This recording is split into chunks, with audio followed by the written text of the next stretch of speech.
Hideyoshi Okoye was living his normal virgin life when one day a busty maid unexpectedly appeared at his door claiming to be an assassin looking for a job.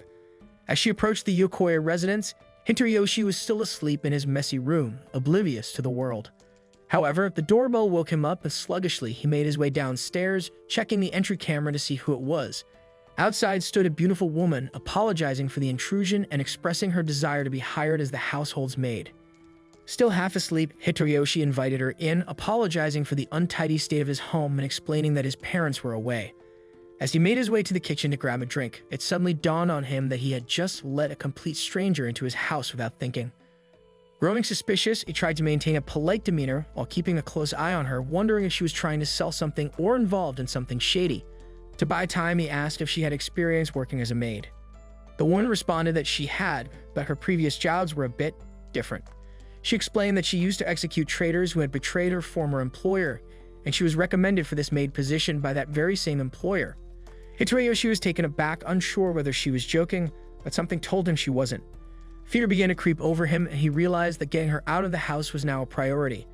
He asked if she had any connection to his family, and she explained that he was the grandson of the second son of the cousin of the wife of the heir to her former employer. Hideyoshi blurted out that he was practically a stranger to this employer, but quickly tried to correct himself to avoid offending her. In an attempt to steer the conversation elsewhere, he asked what kind of executions she specialized in. Without hesitation, she took him outside and demonstrated her skills by throwing sharp projectiles at a nearby tree. Hideyoshi quickly made it clear that he had no intention of hiring her and anyone, and besides, he didn't even know the employer she spoke of. He firmly declined her services. The maid seemed to understand, apologized for the intrusion, and left without further trouble. Hideyoshi, still in shock, wondered if it had all been a strange dream. But then he noticed something in the grass. A small bell had fallen off her tiara. Meanwhile, the maid, having expected this outcome, pondered where she should go next as she waited for the subway. Just as she prepared to leave, Hideyoshi came running toward her, holding the bell.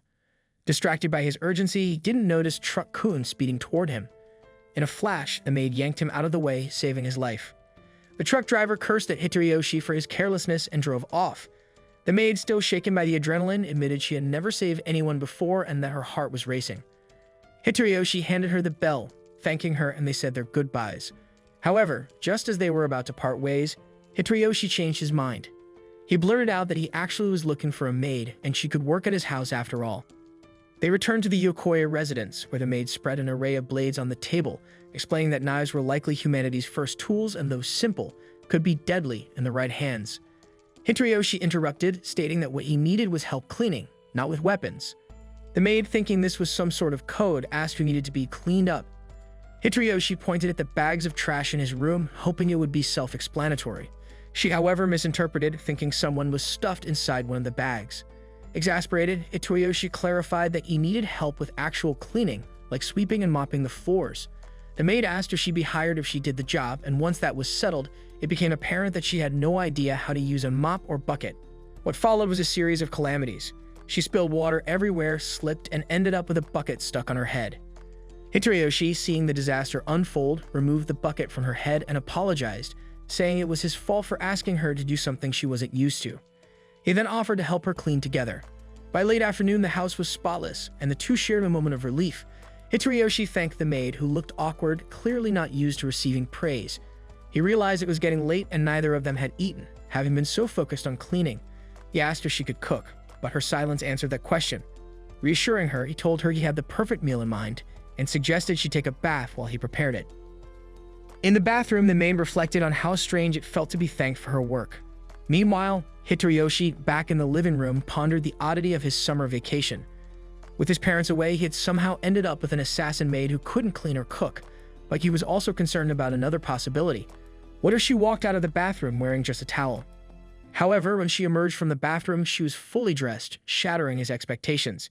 She promptly began chopping cabbage for dinner, one thing she was skilled at. She had always eaten simply to survive, never for taste or presentation. Hideyoshi, moved by her admission, assured her that the tonkatsu was special. It came from the Katsuda couple, who had been making the best food in the region for over 60 years, all at a very reasonable price. There were even rumors that famous people would disguise themselves just to get a taste of the legendary tonkatsu. Despite Hideyoshi's convincing pitch, the maid remained unimpressed, showing little to no excitement, which left him feeling slightly frustrated. But, accepting that this was just her way, he decided to let the food speak for itself. Seizing the moment, Hitoyoshi asked for her name. She responded that she didn't have one, explaining that her employers had always called her whatever they wished, so he was free to do the same. Not particularly skilled at coming up with names, Hitoyoshi decided to stick with calling her maid. Though she had never cared about what people called her before, for some reason, this time felt different. When they finally began eating, Hitoyoshi eagerly waited for her reaction. After taking a bite, the maid mused that, as usual, she couldn't tell if the food was good or bad, as taste wasn't something she paid attention to. However, she did note that the food was warm and pleasant, a feeling that echoed her experience with the bath earlier. Inwardly, she reflected that the warmth of the food and bath was much like the warmth she felt from the person sitting across from her. Hitoyoshi then pointed out where she'd be staying and assured her that everything was set up. The maid was surprised to hear that he had prepared a room just for her, and it triggered a memory from her past. She recalled a man who had once told her she had passed a test, praising her for her cold, white skin and icy heart. On that day, he had also given her a name, but she now preferred to have none, which was better than being called the cold woman. Her thoughts were interrupted when Hitoyoshi passed her the tonkatsu sauce, explaining that the dish wasn't the same without it. Without hesitation, she poured the sauce over her meal and took another bite. This time, the taste overwhelmed her and she couldn't help but express her delight, a rare break in her normally stoic demeanor. Later that night, around 3 a.m., Hitoyoshi woke up drenched in sweat after a nightmare he hadn't had in years. Feeling a sudden hunger, he decided to go downstairs to grab some instant ramen. But as he descended the stairs, he heard an odd noise coming from the kitchen. Startled, he remembered that the maid had mentioned being a professional assassin. Despite his fear, he mustered the courage to check. Peeking into the kitchen, he saw the maid with a red stain on her face. For a moment, he thought it was blood, but as she turned, he realized it was just tonkatsu sauce. Caught red-handed, the maid apologized profusely. Relieved that it wasn't anything serious, Hitoyoshi didn't scold her. Not wanting her to limit her experience to just the tonkatsu, Hitoyoshi whipped up an impromptu fondue with the sauce since there wasn't much else to make it fancy. But all the maid really wanted was more of the sauce, and that's exactly what she indulged in.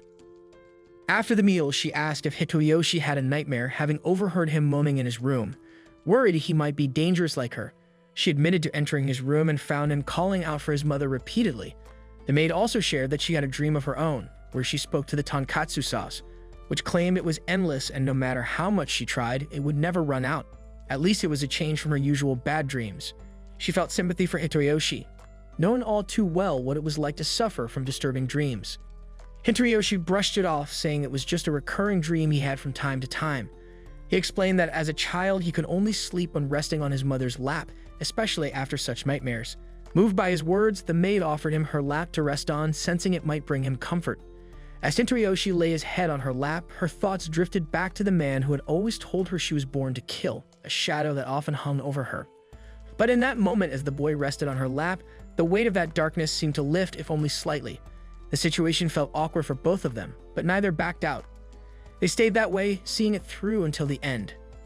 She then questioned why her heart had raced when she saved Hitoyoshi, unlike the times when she had sent others to their deaths. She couldn't understand why her body had moved instinctively to protect him. The next morning, she slashed through the trash before bagging it. When Hitoyoshi asked why, she explained it was to save space, which impressed him. Suddenly, they discovered a small dog abandoned in front of the house, accompanied by a note from a broke man, mistaking Hitoyoshi for someone wealthy, thinking he would take care of it. Though reluctant, Hitoyoshi didn't want the dog to end up an orphan like you. However, the maid, following her master's teachings, thought differently. She pointed out that saving the dog out of sympathy would weaken its natural survival instincts. She asked if Hitoyoshi was ready to take responsibility for the dog, but he brushed off her concerns, stating that just as she had saved him, he was saving the dog, not out of sympathy but instinct. His words stirred something in her, and when he mentioned how he, too, knew the feeling of abandonment, she was moved. He took the dog in, quickly becoming attached to it, while the maid kept her distance, treating the dog like a plague. Hitoyoshi tried to encourage her to pet the dog, but she slid away and he realized that she was actually afraid of dogs. Embarrassed, the maid began shaking, which Hitoyoshi found endearing. She explained that during her assassin training, she had been left alone in the mountains with wild, vicious dogs. Understanding her trauma, Hitoyoshi acknowledged it was unfortunate that she couldn't help with the dog, but his words made the maid feel disappointed in herself. Determined, the maid asked to hold the dog, but when she finally did, her fear made her tremble. Hitoroyoshi asked what specifically scared her, and she pointed to its claws, teeth, and eyes, which she found terrifying. Hitoroyoshi, on the other hand, joked that the dog looked more like a mochi to him, a concept the maid didn't quite understand. Suddenly, the puppy nibbled her finger, causing her to panic and almost throw the dog. After calming down, they noticed the dog nibbling on Hitoriyoshi's hand as well. Upon checking its teeth, they realized it was teething and decided to take it to the vet. While at the animal hospital, the maid impressed Hitoroyoshi by going out to buy dog supplies. On a walk later that day, the maid opened up to Hitoroyoshi, admitting she had never met someone as kind as him. Her previous masters had been cold and unforgiving, only caring about her completing tasks and tolerating no failures. Hitoroyoshi, by contrast, was gentle with her despite her many mistakes. She expressed her desire to stay by his side, in a world so different from her past, filled with warmth instead of the cold world of survival through assassination. After hearing her out, Hitoroyoshi gently pointed out that what she truly wanted was to leave her life as an assassin behind and become an ordinary girl, something she had never considered before. Until now, all she had known was ending people, but with her new master, she found hope. Hitoroyoshi confessed that at first he had been afraid of her, but now he saw her as a good kid. Hearing that made the maid think of her past, and she asked Hitoroyoshi to help her learn how to be a normal girl. Though he doesn't know much about girly things, Hitoroyoshi encourages her to learn how to accept mistakes and not be too hard on herself. The next morning, the maid is practicing how to cut cabbage, determined to make okonomiyaki, wanting to pair it with her favorite sauce. Suddenly, the dog appears out of nowhere by her legs, startling her. She's surprised that a normal dog could sneak up on her, an assassin. But when the dog's stomach growls, she realizes it's hungry and feeds it some food. While the dog is eating, she tentatively reaches out to pet it, but stops when Hitoroyoshi enters. He starts gently stroking the fluffy dog, and after feeling its round belly, he decides to name it Mochi. He praises the maid for feeding the dog and for chopping the cabbage, giving her a twirl in celebration. This makes her cling to him, slightly embarrassed yet pleased. Mochi, full of energy, starts playfully humping and pegging for attention, but Hitoroyoshi explains that he can't play right now since he needs to prepare dinner. The maid steps up, offering to play with Mochi, saying she wants to prove she can be a normal girl who believes in what Hitoroyoshi says. Hearing this, Hitoroyoshi tells her that he believes in her too, boosting her confidence. With newfound determination, she starts petting the dog, and with every touch, she feels herself warming up to it. Eventually, she's giving Mochi belly rubs and touching its paws. She realizes that just as Hitoroyoshi had grown to trust her, she was beginning to trust the dog. At dinner, after tasting the saucy okonomiyaki, she lets out an involuntary happy sound. When Hitoroyoshi offers her another serving, she tries to decline, but her excited body language betrays her true feelings. Sensing her hesitation, Hitoroyoshi reassures her that it's okay to ask for something if she wants it. Taking this opportunity, she nervously asks him for a name of her own. Hitoroyoshi ponders for a moment, asking her about her birth date. While she doesn't know the exact day, she recalls it being during the winter. With that in mind, Hitoroyoshi comes up with the name Yuki, meaning snow. The name reminds her of her old master, who called her cold-blooded, but Hitoroyoshi sees snow differently. To him, snow is beautiful, like a blanket that protects seeds from the cold, allowing them to bloom into vibrant flowers. Hearing his comforting words and seeing his gentle expression, Yuki starts to understand that life with Hitoroyoshi is warmer and more beautiful than anything she's ever known. She realizes that as long as she stays by his side, she might one day learn what it's like to live a normal life. With deep gratitude, Yuki thanks Hitoroyoshi for giving her a name, her smile breaking through shyly. Seeing her genuine smile for the first time, Hitoroyoshi feels a wave of happiness, glad that she's finally able to express herself freely. One day, as Yuki plays with Mochi, Hitoroyoshi drops by with a favorite ask. When she asks what it is, he confesses he wants to get his ear pierced, and he's hoping Yuki, who already has piercings, can help him poke a hole in his ear. She agrees, but as soon as she brings the blade close, she hesitates, pulling back at the thought of hurting her own master. Just then, the doorbell rings. When Yuki answers it, she finds a girl standing there, asking for her brother. Yuki realizes this is Hitoriyoshi's younger sister, Riko, who bursts in excitedly. Once inside, Riko teases her brother, surprised that her loser virgin brother could hire a maid as attractive as Yuki. She demands to know why he never mentioned this at family gatherings. But Hitoroyoshi awkwardly explains that he was worried their mother would freak out, and although their dad approved of him getting a maid, he had no idea she was so striking. Riko isn't buying it and berates him for hiding the truth. Curious, Yuki asks why the siblings live separately, but Riko ignores the question and instead gushes over Yuki's beauty, which Hitoroyoshi explains is because Riko adores beautiful people and has no tolerance for ugly men like her brother. Riko quickly turns her attention to Yuki's backstory and learns that Hitoyoshi was the one who gave Yuki her name. Shocked, Riko watches as Yuki starts telling her origin story, explaining how she was once a nameless assassin until Hitoyoshi named her.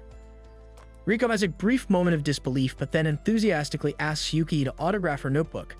Yuki obliges, but her signature ends up looking more like squiggly worms than letters. She defends herself, explaining that while she can speak 12 languages thanks to her assassin days, she's never actually studied calligraphy. Riko is unfazed and gets the idea to make Yuki her summer research project. Hitoyoshi objects, but Riko insists that Yuki is perfect for her project, wanting to show her assassin side. Despite his protests, she reassures him that she'll make it seem like Yuki is just a regular maid with a mysterious aura. They head to the backyard where Yuki demonstrates her skills by throwing a blade straight at an apple placed on Riko's head, narrowly avoiding giving Hitoyoshi a heart attack. Riko, fascinated, asks how many knives Yuki carries and where she hides them. Yuki reveals she has 5, but as she's about to show the one strapped to her thigh, Hitoyoshi quickly intervenes, stopping her from letting Yuguners from seeing her treasure. Later, as Riko bombards Yuki with more random questions, her stomach growls. When she asks if Yuki has a special dish, Yuki responds by chopping up a pile of cabbages with impressive skill and serves them plain on a plate, much to Riko's delight. They decide to head to McDonald's afterward, and there they notice a poster for a fireworks festival.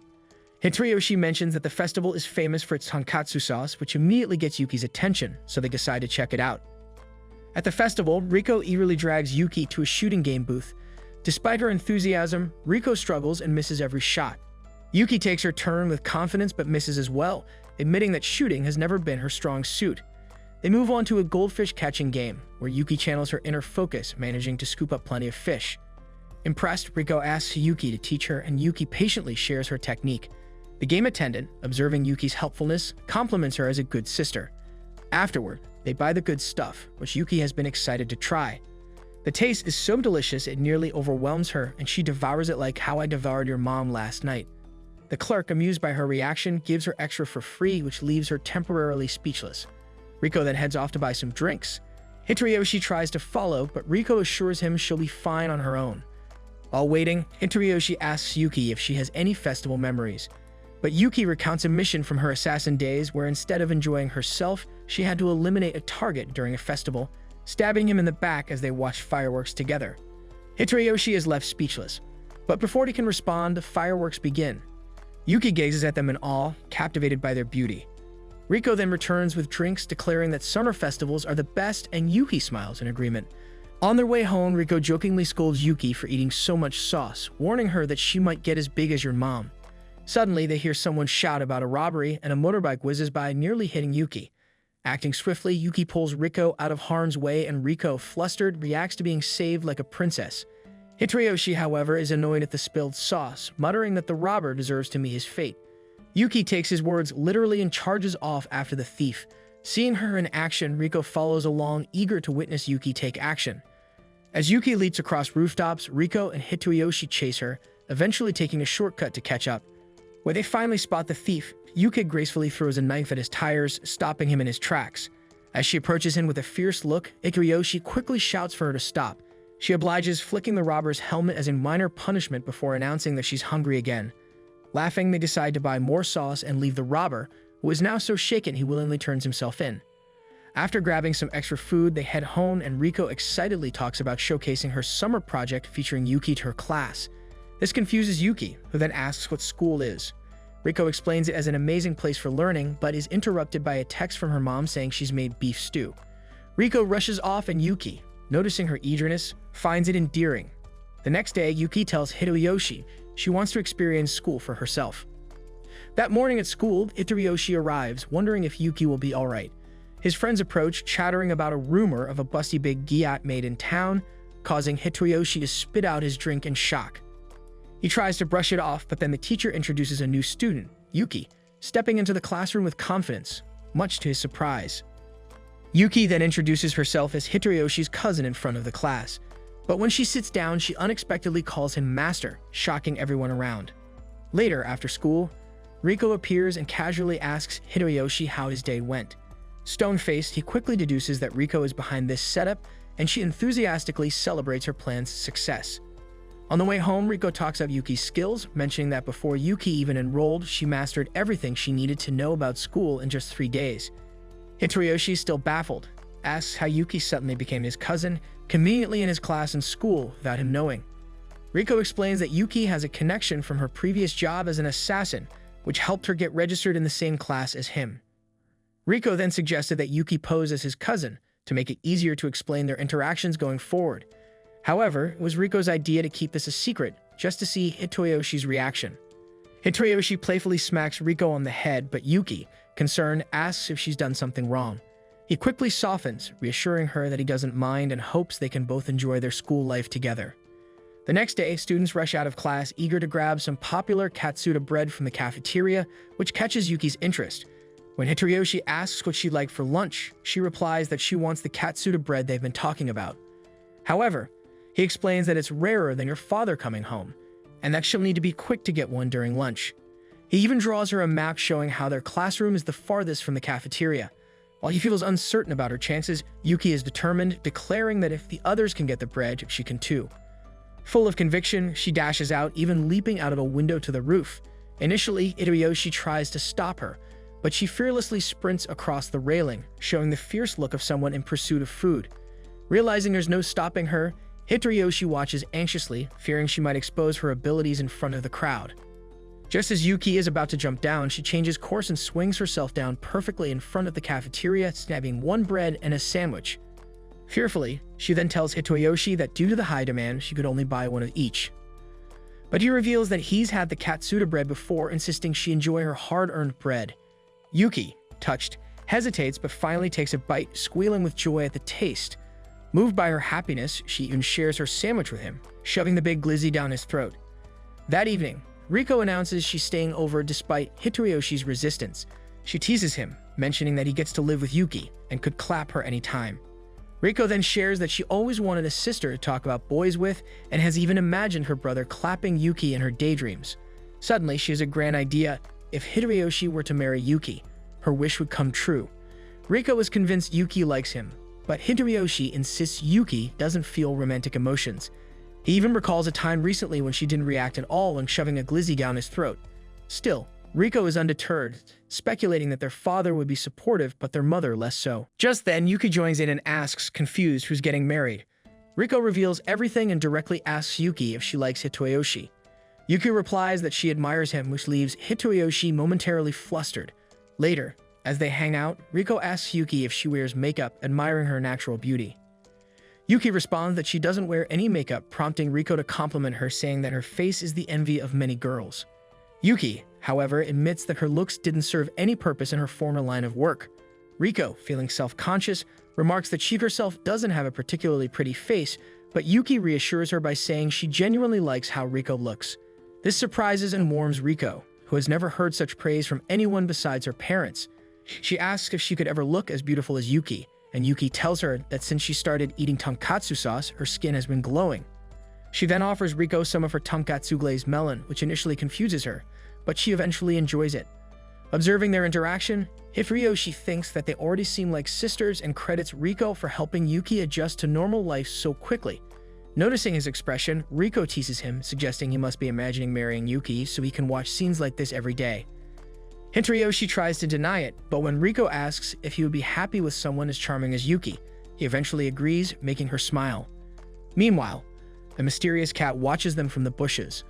The next day in class, the teacher is giving a lesson on how to cook the good stuff from Breaking Bad. However, he spots Hitoriyoshi dozing off and tosses a piece of chalk his way. Without anyone noticing, Yuki slices the chalk mid-air, but in the process, accidentally blinds Hitoriyoshi. Concerned, he heads to the infirmary, where he meets a beautiful, busty, big gaff health teacher, Nida, a striking woman whose appearance seems right out an anime. After he explains his eye issue, she directs him to sit on the bed, and he's immediately on edge due to the strange vibe he senses. Nida then begins questioning him about Yuki, and when he mentions that Yuki is his cousin, she laughs, saying he doesn't look related to someone as gorgeous as Yuki. While examining him, she suddenly compliments his looks, calling him handsome, and locks the door, and her demeanor shifts. She leans in closer, playfully pushing him onto the bed and teasing him. But just as she's about to cross the line, Yuki bursts in, locking eyes with Nida in a fierce stare. Hitoriyoshi, startled, scrambles over to Yuki for protection, but Nida brushes it off as a joke, saying he just looked cute like a hamster under pressure. Ignoring Nida's attempts to lure him back, Yuki firmly pulls Hitoyoshi out of the room and instructs him to stay away from Nida. Remembering Riko's words, Hitoyoshi wonders if Yuki might actually have feelings for him and be feeling a bit jealous. Frustrated, Nida dismisses them, saying his condition isn't serious. As Yuki escorts Hitoyoshi away, she quietly apologizes for her behavior and says she has something important to tell him, causing his heart to race. But instead of a confession, Yuki reveals that Nida is also an assassin, leaving him stunned. Meanwhile, in the infirmary, the lurking cat approaches Nida. The cat, it turns out, is delivering photographs of Hitoyoshi's home, which Nida begins plotting to destroy. Nida has always dreamed of one day settling down on a beach surrounded by tough, fit men, but before she can fulfill that wish, she must eliminate both Hitoyoshi and Yuki. Meanwhile, Hitoyoshi struggles to sleep as Yuki refuses to leave his side, worried that Nida, an unknown threat to them, might bang him at any moment. Hitoyoshi tells her he can't relax with her hovering so close if Yuki comes up with an idea. She then lies down beside him, suggesting that her thighs could help him relax, a dream scenario for most men. Embarrassed, he admits he's more concerned about her safety, which makes her blush, but Yuki assures him she can defend herself even in her sleep. Yuki suspects that Nida might hold a grudge from her past. To comfort Hitoyoshi, she holds his hand, promising to protect the person who taught her what warmth feels like. Hitoyoshi, feeling a bit warm himself from their hand-holding, gets up to open the window, but Yuki stops him, cautioning that he could easily get ambushed through it. Just then, she notices the smell of savory tonkatsu sauce, only to realize too late that it's a trap. Nida has already infiltrated their space and taken Hitoyoshi hostage, ready to do biological lessons with him. She then addresses Yuki by her true name, the White Wolf of the Dragon's 9 offsprings, and criticizes her for falling for such a simple trick.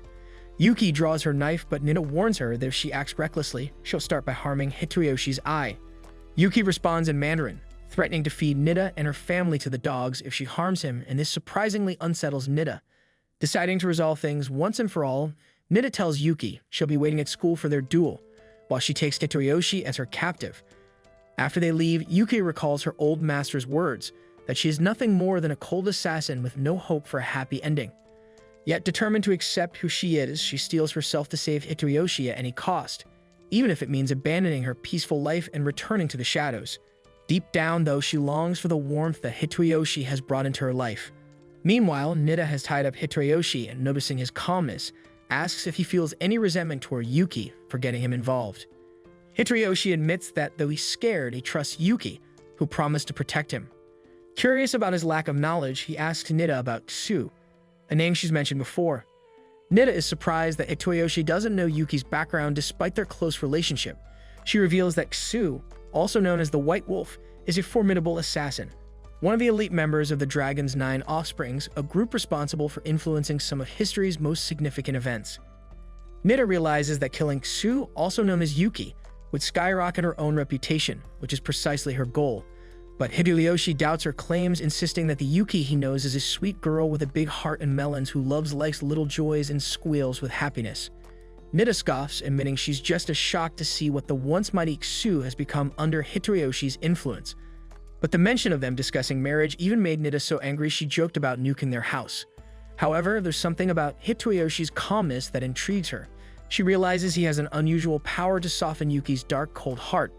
Nida believes that love weakens people, so with Hitoyoshi in the mix, she feels confident she'll be able to send Yuki to the afterlife to meet your dad. Just then, Yuki arrives, ready for a fight. Nida fires at her, but Yuki slices through the bullets effortlessly. Smirking, Nida reveals she's planted a landmine beneath Yuki, which she detonates thinking she's won. But in an instant, Yuki appears again, nearly taking Nida's head off. Hitoyoshi's presence visibly calms Yuki, as she reassures him that she'll save him. Frustrated by Yuki's dismissive attitude, Nida taunts her, mentioning her past and threatening that she could ruin Yuki's chance at a peaceful life with Hitoyoshi.